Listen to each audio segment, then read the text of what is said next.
সবাই কেমন আছেন? চলে আসলাম বাংলাদেশে। এই যে রামবুতাম আর গাবের ফল নিয়ে আসছি।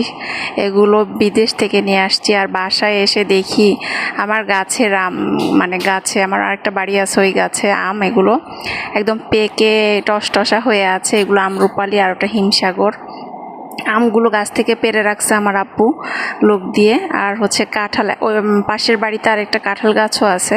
সে ছোট্ট একটা কাঁঠাল ধরেছিল, একটা না বেশ কয়েকটাই ধরেছে। তো গাছের কাঁঠালগুলো খুব ছোট ছোট, তো এই কাঁঠালগুলো পারছে, আজকে একটা পাকছে। তো সেটা আমি টেনে খুলে টুলে খাওয়ার ব্যবস্থা করতেছি, যে অনেক দিন কাঁঠাল খাই না।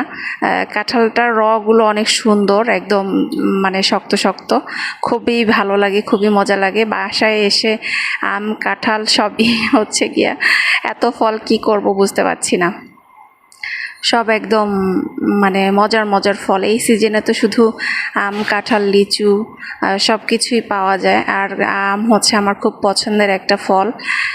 এটা যদি 12 মাস পাওয়া যেত, 12 মাসই আমি খেতাম।